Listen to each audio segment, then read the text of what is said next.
Good Sunday morning to you. Welcome to Locally on the Links. I'm Rich Roth, and I'm joined in studio by the director of golf over at LondonDowns, Marty Chandler. Marty, always a pleasure, man. How are you? Very sad, very sad. Our national pride was dashed during the Ryder Cup at Bethpage.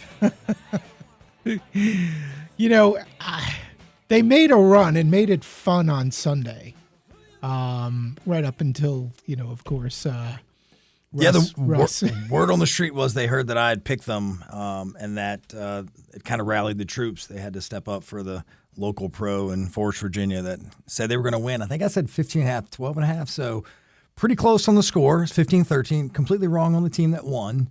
But we'll hang our hat on the fact that the score was respectable in the end, but it was a wild way to finish when they had been playing so well to only get, I think, one European match was actually won. Everything else was either half or lost. It was kind of amazing that it kept my interest well into the afternoon, and I thought it was going to be pretty much done by 2 or 3 o'clock. Yeah, and a lot to talk about there, but, one of my big takeaways was, man, that's just golf because, and you can speak to this way better than I can, but it feels like, you could be playing well and then just go out one day and just what's going on here? Like, hitting it great earlier in the week or playing well or whatever, and now I'm standing over the ball wondering if I'm even going to hit it. Like, things can change in an instant, it feels like, in golf. Oh, yeah. There's, certainly in watching the Bay Current over this weekend, you've seen guys that have scores that the differential changes by 8 or 10 shots. Now, sometimes it's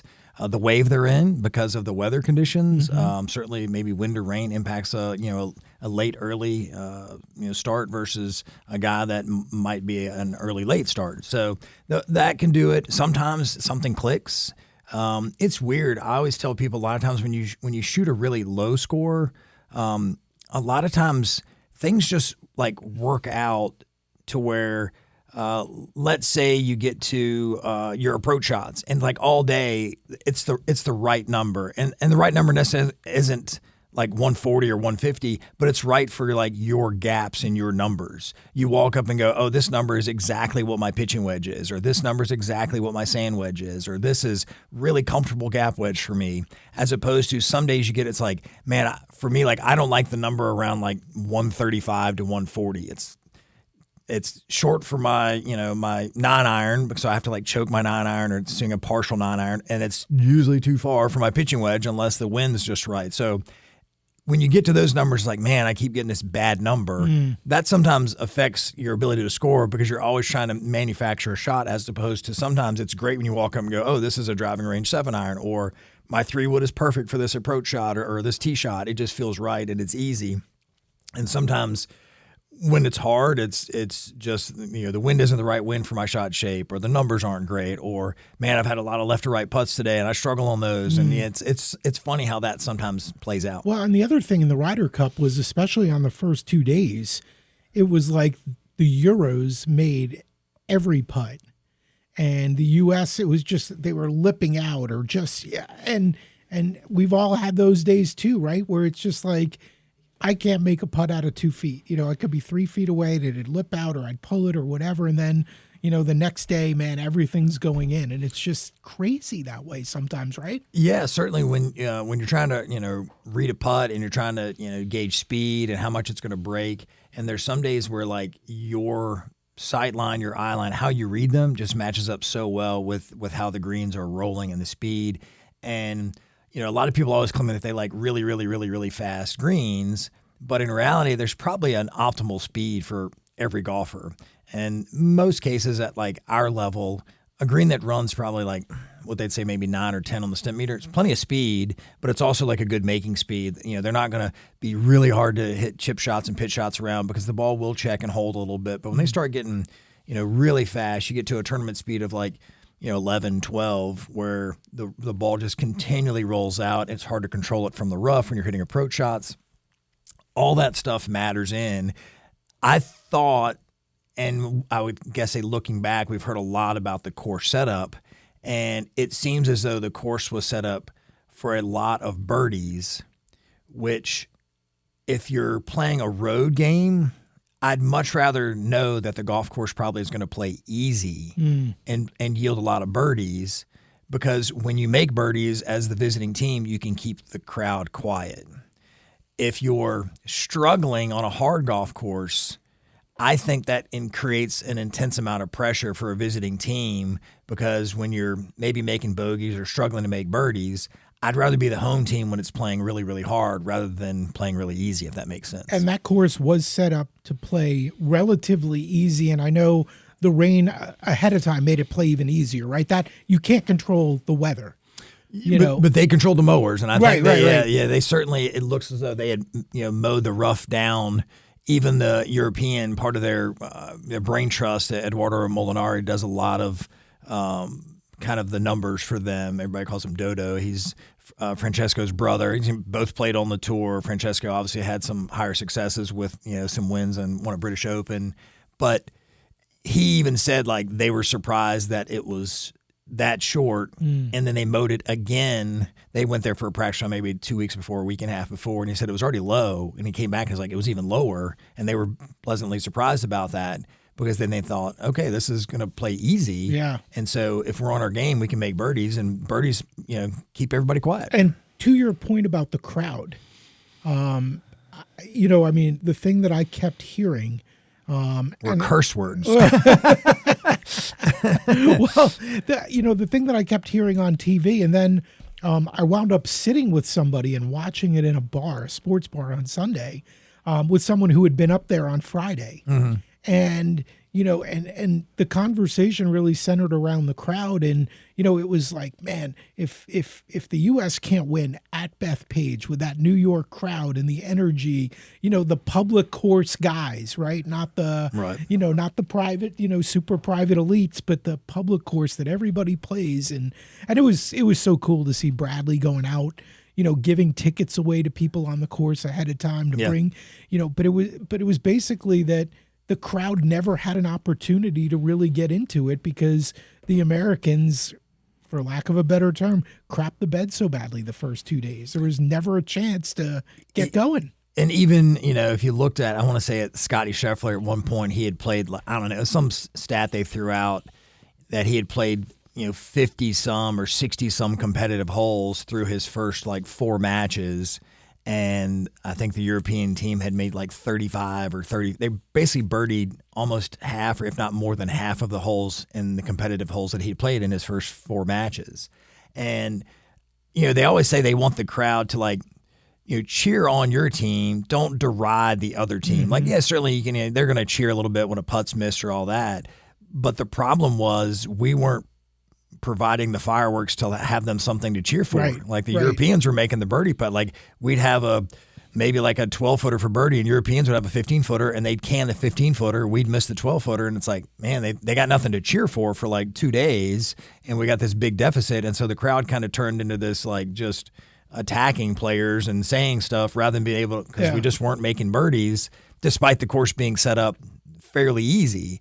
And I think looking back, if they would just set it up harder, so that even if everybody's kind of struggling a little bit, there might have been a foothold for the fans to cheer on when we make a par on a really hard hole versus the other Europeans trying to scramble around out of some deep rough. Because in terms of the player lineups, we were fairly even. There wasn't a huge. This isn't the Ryder Cup from 1983. We have good players and they have really good players, and there's not this huge differential in the skill sets either. They hit it a long way too. And I was going to say, it's not like the Americans played poorly the first 2 days, but to your point, about the Europeans making a putt, ahead of the Americans, it happened the other way too, right? The Americans would make a birdie, and you'd be like, yeah, and then all of a sudden Europe would come right on top of it, and it just drains the momentum. And but it was awesome to watch the comeback on Sunday, right up until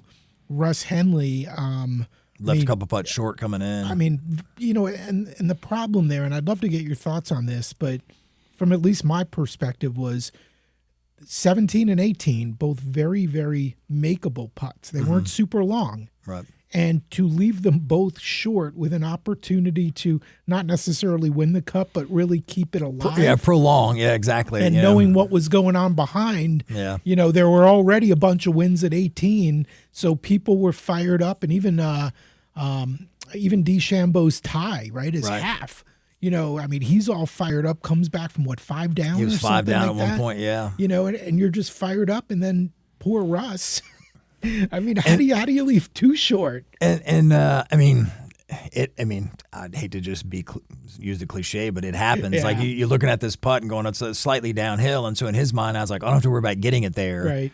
That's not going to be a problem in the moment. But after it just happened on the hole before. Yeah, and then, the crazy part was like he hit not a great tee shot on 18 and put it in that bunker, and then hit a phenomenal golf shot and go, and here it is. This is our fourth time on 18 to have something big, because we had putts made by JT, Cameron Young made one, Bryson, gets his match back to a half, and it's like, man, we're flipping all these matches and holding on. But again, it came down to, 2 chances, and he leaves them both short. And there's probably no one that can feel worse about it than Russ Henley, because he's not a big bomber. He's a guy that manages his game, knows what he can do.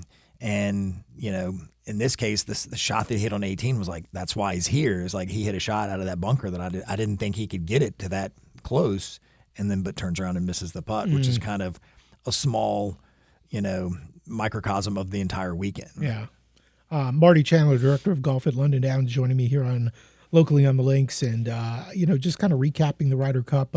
In the next segment, we're gonna get some advice from Marty on bunker play, and also talk a little bit more about get a breakdown of how to play one of the more popular holes at LondonDowns. So certainly stay tuned for that. But as we kind of wrap up Ryder Cup talk here, Marty, as you kind of look at this, the one question I got a couple, but let's start with Victor Hovland.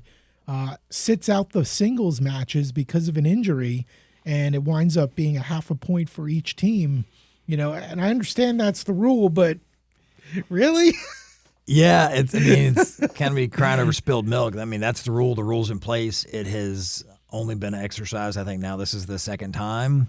What would you like to see that rule be? Because I've heard... I want to say, at NCAAs, I believe they can bring a player... An alternate. And basically just put him in the mix and say, hey, if someone's the runner-up to Miss America, if they're unwilling to fulfill the duties, it is your responsibility. And and just grab them and toss them in. And you certainly had people in the mix that were almost on the team.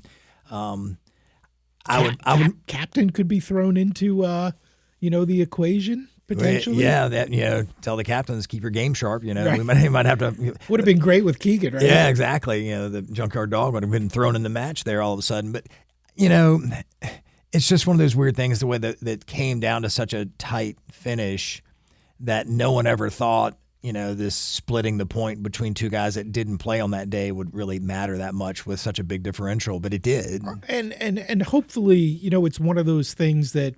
They sit there and go, okay, we need to change that rule. Yeah. Right. And I don't know if they will or not, but, it would seem like, your guy can't play. Our guy can. Yeah. That would seem to be point goes to U.S. It seems. That would seem to be the if you were going to do it that way. And it happened, I think, that in the NCAAs a few years ago in Texas within the finals, and I think it was Bo Hosler was just completely and ended up getting shoulder surgery after it because it was so bad. And in their case, they basically just sacrificed the point, and then they modified it going forward to go, if you had someone that can't play out of the 5 that you brought, then you can have a 6 that can step in and play, which I think they added that into the NCAAs a couple of years ago. That makes sense. Seems like they would go in that direction moving forward to say, hey, we need to, and I want to say the last time that the rule had been applied, the gentleman that couldn't play got hurt before the tournament started. And he tried to play in a match and a foursomes match, and it didn't go well.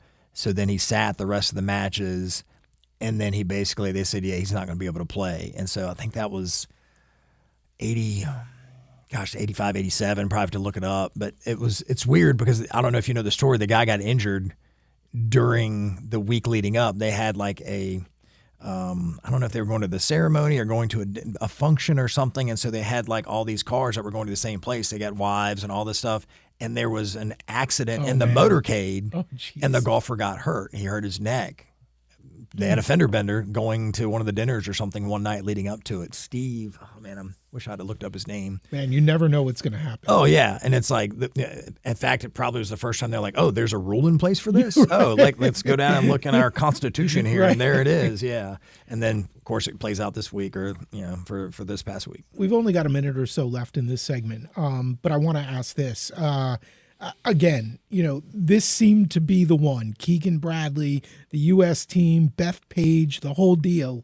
If the U.S. can't win here, next one's over in Europe. And I realize they're all great golfers. You never know what's going to happen. But, it really felt like, man, if it doesn't happen now, when's it going to happen? Well, we look back, I guess, and was it the one that we won in 20, let's see, we were in France in 18, I think. So in 20, is that correct that we... Well, and then that was probably COVID year, so then it got 20, bumped back rolled to 21. That's right. So the one we won then, and then we got, just hammered in Italy in 23.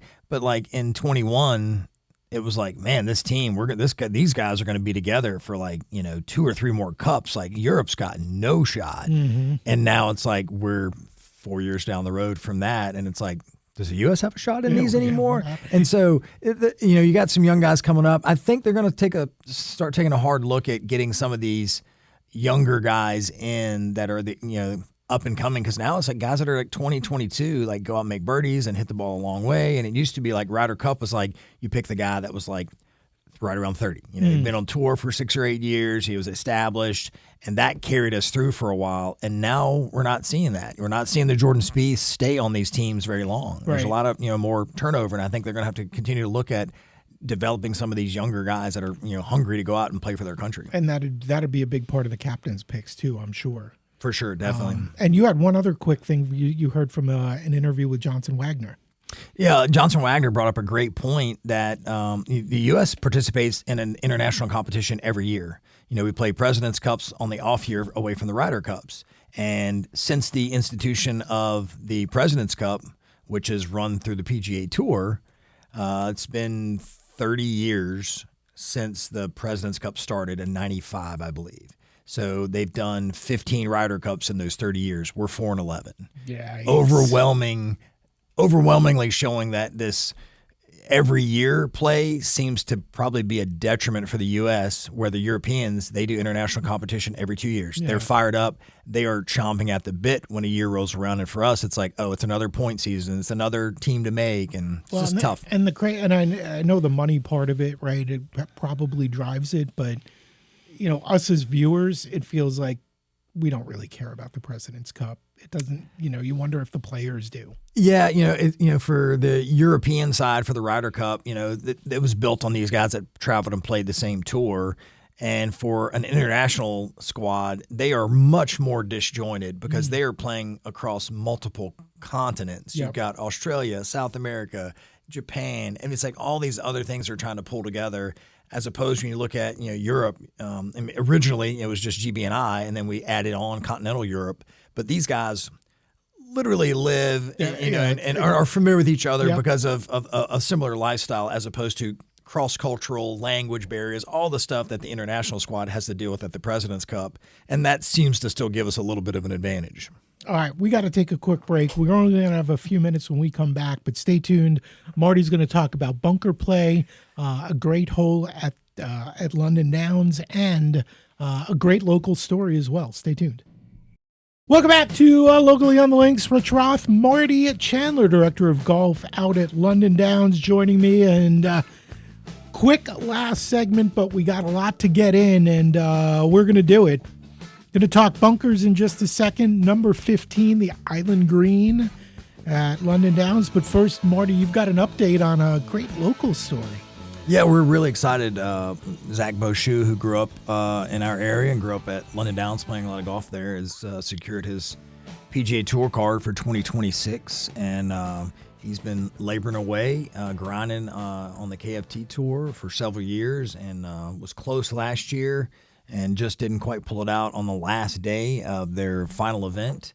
And certainly regained his status for KFT and picked up a win a couple of weeks ago and kind of solidified him in the top 20, and then mathematically was cleared as a card-carrying member for 2026 as of Tuesday this week. So that's awesome. I mean, that's exciting to have somebody local to root for when you're watching, all the big PGA Tour events. Yeah, and Zach's story's great. I mean, he had a great career as an amateur golfer. He won the Canadian Amateur twice. Won on the Faldo Series when he was which is a junior series, which got him on a European Tour event. He's had a couple starts on the European Tour, a couple starts on the PGA Tour multiple times, and was on an NCAA championship winning team at Oklahoma State. He famously hit a bunker shot in his match. I think he won 8-7 when they played Alabama in the finals. And I think 2018, 2019, second team All-American. The entire starting five for that Oklahoma State team has a PGA Tour sanctioned win either on PGA Tour or KFT, and the sixth man. So in college, you got 5 players that are on your starter. Their sixth man is also. So the top 6 players are all playing on a tour somewhere or have a win on a PGA sanctioned event. So man, crazy. What a pedigree of golf to come from. And now he's getting a chance to shine on the biggest stage. It's great. Awesome. We'll definitely have to keep an eye on him and his progress. Bunker play. Yeah, Zach's famous bunker shot leads us into a good time to talk about. If you're in a greenside bunker, number one rule, it took you one shot to get in, so it should take you one shot to get out. And so that's what we want. We'll take if it's close, but we want it out and putting on the next one. And so, bunker play around the green is about controlling that low point.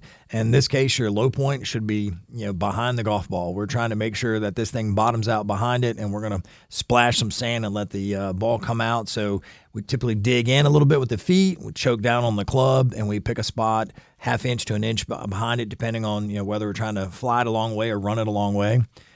It's a great chance. Which is which? If you want to fly it a long way, you go a little bit closer to the ball, or you're going to be a little bit more riskier with your low point so that you can get a little bit more airtime with it. If you're just trying to get it out and let it run, you can take some more sand. It might come out a little bit lower. Obviously, you're not going to have a lot of spin on it when you take a lot of sand with it.